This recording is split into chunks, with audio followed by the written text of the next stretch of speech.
أشهد أن لا إله إلا الله وحده لا شريك له وأشهد أن محمدا عبده ورسوله أما بعد فأعوذ بالله من الشيطان الرجيم بسم الله الرحمن الرحيم سامعین و ناظرین کرام، السلام علیکم ورحمۃ اللہ وبرکاتہ۔ اس پروگرام میں سیدنا حضرت مرزا غلام احمد قادیانی امام مہدی و مسیح موعود علیہ السلام کی کتاب فتح اسلام کا تعارف پیش کیا جا رہا ہے۔ اللہ تعالیٰ نے 1890 کے آخر میں آپ علیہ السلام پر بدریہ الہام انکشاف فرمایا کہ مسیح ابن مریم رسول اللہ فوت ہو چکا ہے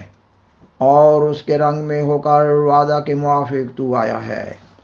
آپ علیہ السلام نے اس الہی انکشاف پر یہ کہ آپ مسیح موعود ہیں 1890 کے آخر میں کتاب فتح اسلام لکھی۔ یہ کتاب 1891 کے آغاز میں شائع ہوئی کہ یہ ایک مضامین پر مشتمل یہ ایک چھوٹی سی کتاب ہے۔ آپ علیہ السلام نے اس کتاب میں ضرورت زمانہ کو اپنے دعوی مسیح موعود کی صداقت کے ثبوت میں پیش فرمایا ہے۔ کسی بھی معمور میں اللہ کی صداقت کا سب سے بڑا ثبوت ضرورت زمانہ ہی ہوا کرتا ہے۔ آپ علیہ السلام کتاب فتح اسلام روحانی خزائن جلد 3 کے صفحہ 4 اور 5 پر لکھتے ہیں، عام طور پر دیکھا جاتا ہے کہ دنیا سے امانت اور دیانت ایسی اٹھ گئی ہے کہ گویا بکلی مفقود ہو گئی ہے۔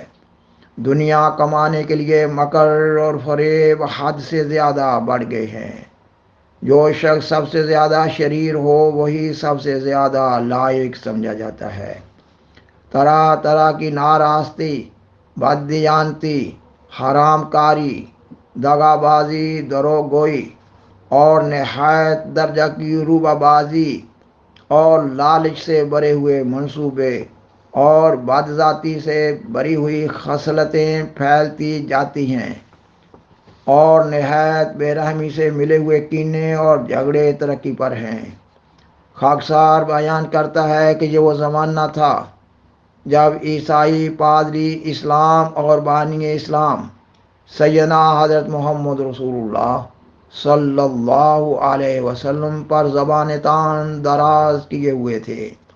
آپ علیہ السلام کتاب فتح اسلام روحانی خزائن جلد 3 صفحہ 5 پر عیسائیوں کے اسلام پر ناپاک حملوں کے ذکر میں بیان فرماتے ہیں۔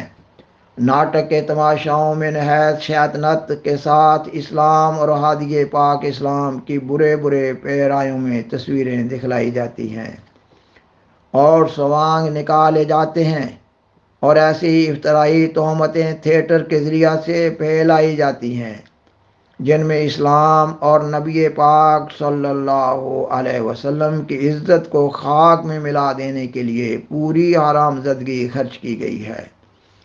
سامعین و ناظرین کرام، حضرت بانی سلسلہ عالیہ احمدیہ پر گورنمنٹ برطانیہ کے ایجنٹ ہونے کا الزام لگایا جاتا ہے، مگر آپ علیہ السلام اپنی بعثت کی ایک غرض کسر صلیب قرار دے رہے ہیں۔ آپ علیہ السلام عیسائیوں کی ساحرانہ کارروائیوں کے ذکر میں کتاب فتح اسلام روحانی خزائن جلد 3 کے صفحہ 6 پر بیان فرماتے ہیں، خدا تعالیٰ نے اس جادو کے باطل کرنے کے لیے اس زمانہ کے سچے مسلمانوں کو یہ معجزہ دیا ہے کہ اپنے اس بندہ کو اپنے الہام اور اپنی برکات خاصہ سے مشرف کر کے اور اپنی راہ کے باریک علوم سے باہر کامل بخش کر مخالفین کے مقابل پر بھیجا اور بہت سے آسمانی تحائف اور علوی عجائبات اور روحانی معارف و دقائق ساتھ دیے تا اس آسمانی پتھر کے ذریعہ سے وہ موم کا بت توڑ دیا جائے جو سحر فرنگ نے تیار کیا ہے۔ سو اے مسلمانوں، اس عاجز کا ظہور ساحرانہ تاریکیوں کے اٹھانے کے لیے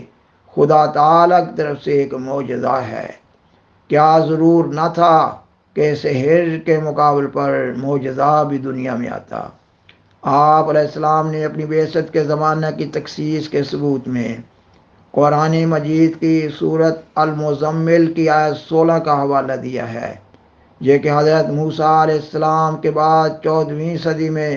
حضرت مسیح عیسیٰ بن مریم علیہ السلام کی بعثت ہوئی۔ اسی طرح سیدنا حضرت محمد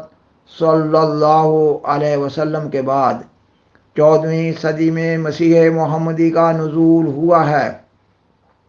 اور آپ علیہ السلام کتاب فتح اسلام روحانی خزائن جلد 3 کے صفحہ 9 پر لکھتے ہیں، حضرت علی سیدنا و مولانا صلی اللہ علیہ وسلم بطور پیش گوئی فرما چکے ہیں کہ اس امت پر ایک زمانہ آنے والا ہے جس میں وہ یہودیوں سے سخت درجہ کی مشابہت پیدا کر لے گی، اور وہ سارے کام کر دکھائے گی جو یہودی کر چکے ہیں، یہاں تک کہ اگر یہودی چوہے کے سوراخ میں داخل ہوئے ہیں تو وہ بھی داخل ہوگی۔ تب فارس کی اصل میں سے ایک ایمان کی تعلیم دینے والا پیدا ہوگا۔ اگر ایمان ثریا میں معلق ہوتا تو وہ اسے اس جگہ سے بھی پا لیتا۔ یہ پیش گوئی آن حضرت صلی اللہ علیہ وسلم کی ہے، جس کی حقیقت الہام الہی نے اس عاجز پر کھول دی، اور آپ علیہ السلام کتاب فتح اسلام اور روحانی خزائن جلد 3 صفحہ 10 پر لکھتے ہیں، مسیحی جو آنے والا تھا یہی ہے، چاہو تو قبول کرو۔ اور صفحہ 11 پر لکھتے ہیں، مسیح کے نام پر یہ آج بھیجا گیا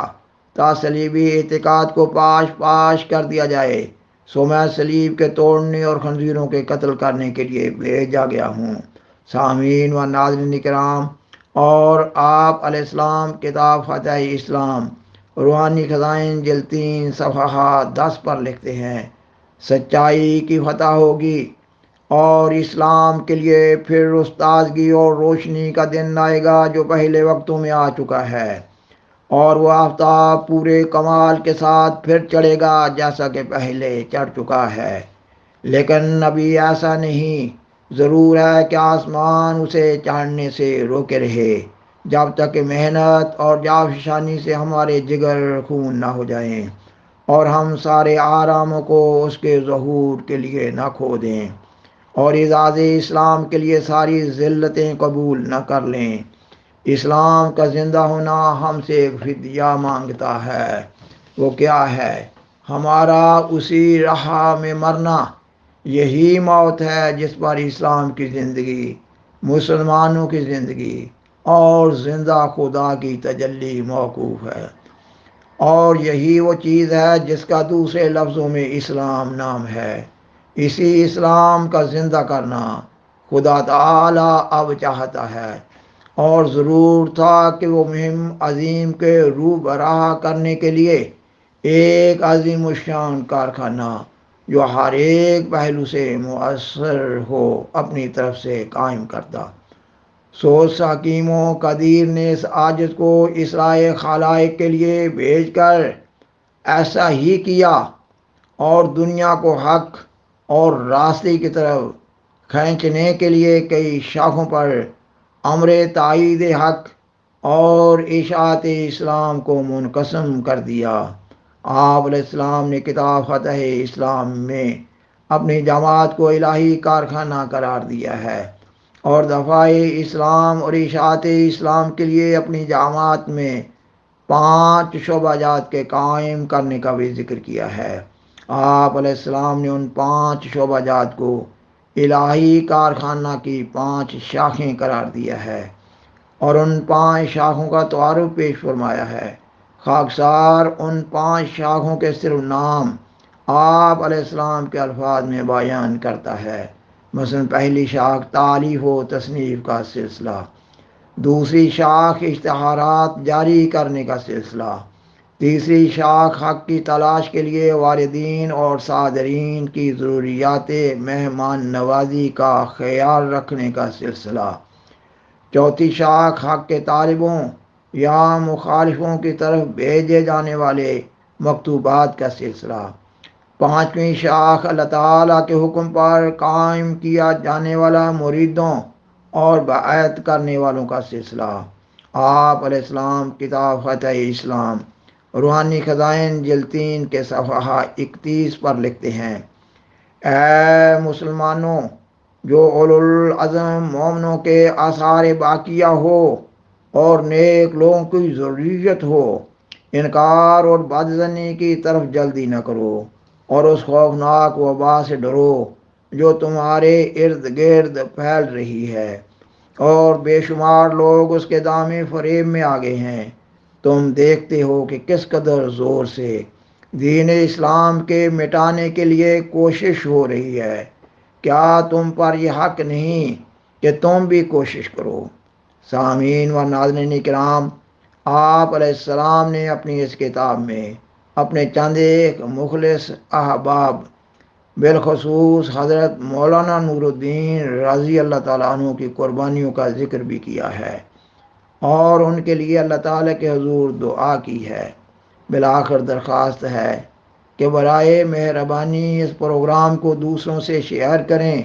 اور عذرائے کرم اس چینل کو سبسکرائب کریں۔ جزاکم اللہ تعالی احسن الجزا، وآخر دعوانا ان الحمد للہ رب العالمین، والسلام علیکم ورحمۃ اللہ وبرکاتہ۔